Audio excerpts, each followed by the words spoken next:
Hello and welcome to another vlog from James on Travelling Coffee Cup. Today's vlog is all about the second space shuttle disaster, which happened on STS-107. The orbiter in question was Columbia. The mission, STS-107, which was for NASA to do experiments in low Earth orbit and to see how those experiments do in space. Now, the launch date, which was January the 16th, 2003, was a glorious day down the eastern seaboard of America. Clear a million, perfect launch conditions. Columbia lifted off, no problems. Got into space, the crew did what they had to do. However, it wasn't as plain sailing as everyone was led to believe. On review of the launch tape, NASA realised that a piece of insulated foam off the massive external fuel tank had broken off and hit Columbia's left wing.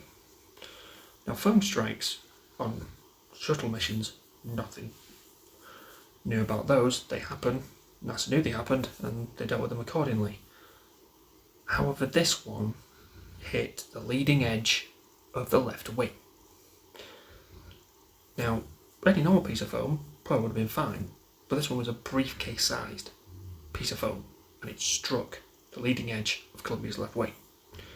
Now, the reinforced tiles which are on that part of the orbiter are designed to basically withstand re-entry heat, which can go up to 1650 degrees C. Now, I'm no genius, but if there's a hole there, that gas can get in. But NASA reviewed the footage, didn't tell the astronauts, don't know why,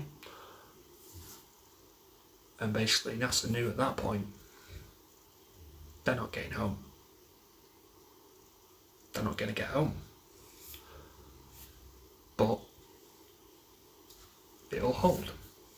They'll find a way and they'll get home. That's not from the crew. Personally, I find really outrageous. You know, they're up there in space with a hole in their orbiter, but NASA did not know how big this hole was. Now, there's been a few stories that said the US military said, why don't you use one of our satellites, take a picture and we'll sort it out, we'll see what's going on. NASA apparently didn't get back to them, apparently.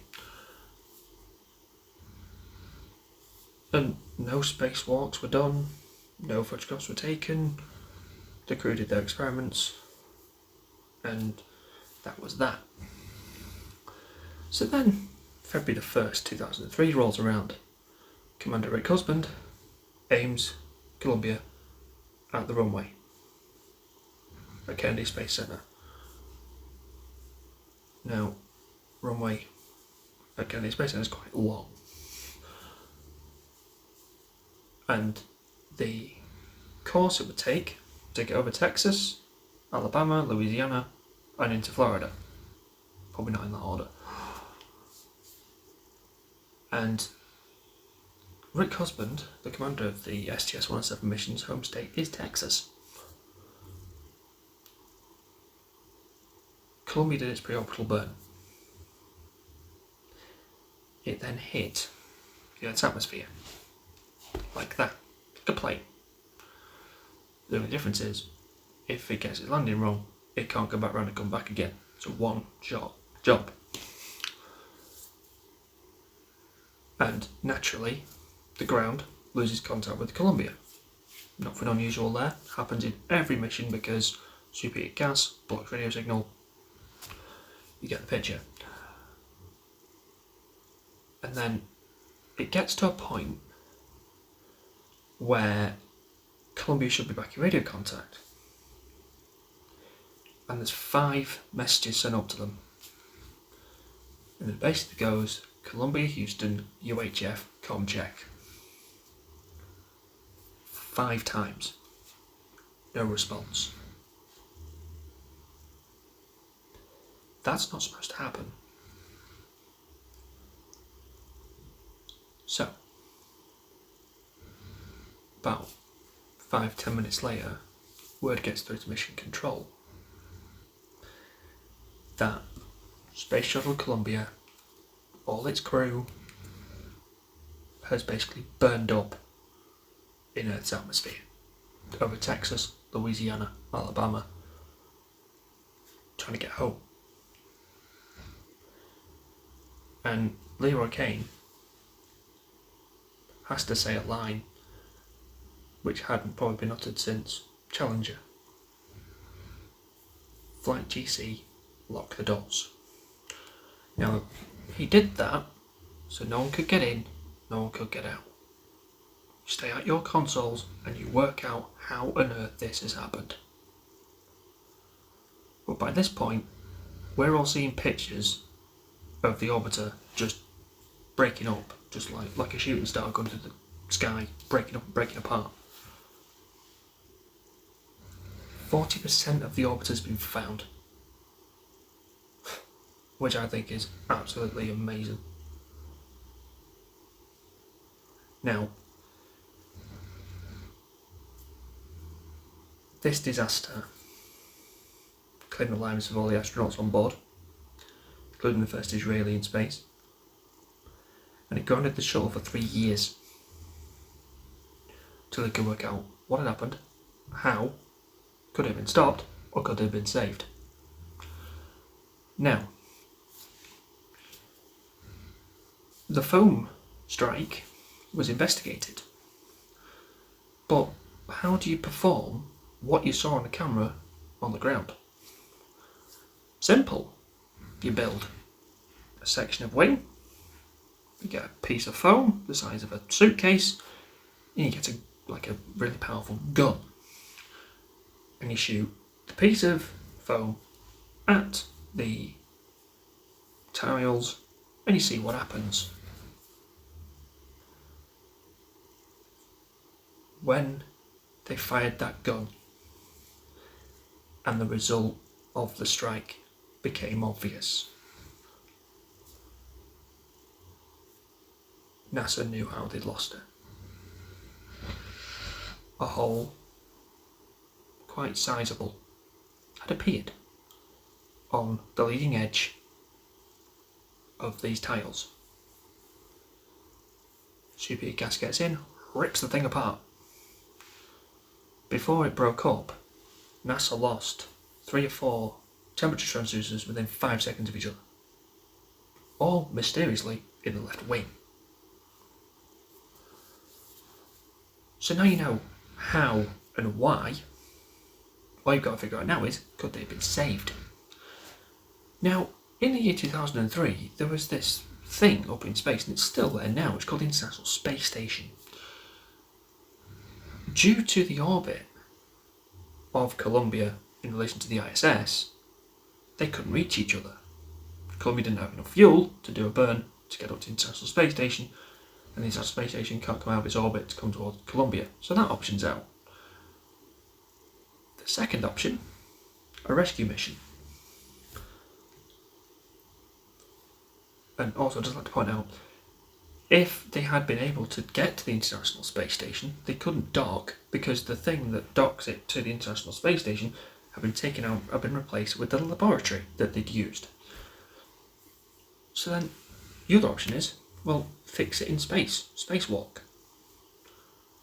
You don't really carry spare heat-proof tiles on a space shuttle, so they've had to find a way to do it, and whatever bodge job they could have done, they'd have to make sure it could survive re-entry. But NASA has a bit of a history when it comes to bodge jobs.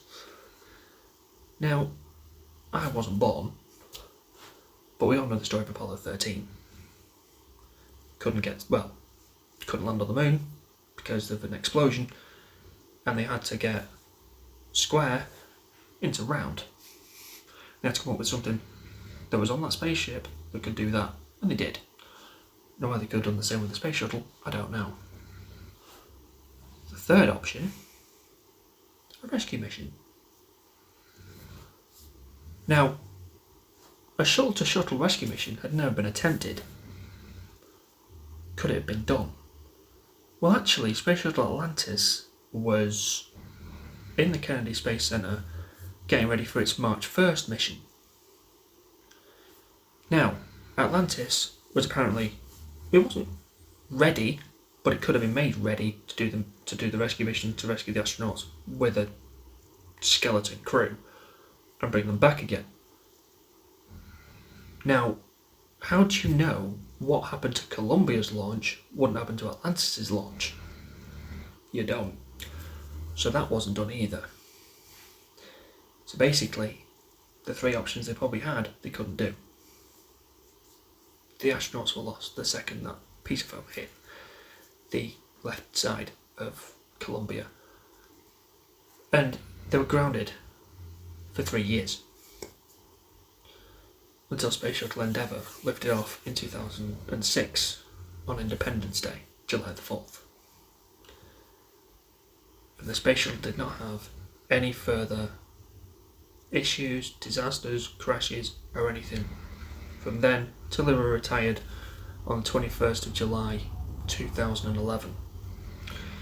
Now there are 3 shuttles left that actually went into space. You've got Atlantis, Endeavour and Discovery. Atlantis is at Cape Canaveral. I've seen it. It was an amazing thing to behold. Discovery is in the Stephen F. Udvar Hazard Centre. Endeavour is in LA. And there's also the practice shuttle, Enterprise, which is now on the USS Intrepid, Sea and Air Space Museum. Now, my personal view on the Space Shuttle is it was a fantastic machine and it was retired without its obvious heir. Since they retired, the US had to rely on the Russians. We don't all know how that relationship is. And now they're doing private launches from Kennedy Space Center. Good luck to them. But the 2 disasters, probably if one had happened and not the other, would they have carried on a bit longer? Probably not.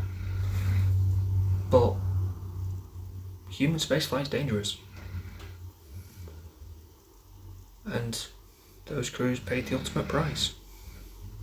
Just like the Challenger crew, their names are on the black granite mirror that's at Kennedy Space Center, and the cockpit window frame of Columbia is actually in Kennedy Space Center. It's quite a sobering sight to see. Just the front of the window of a space shuttle and nothing else.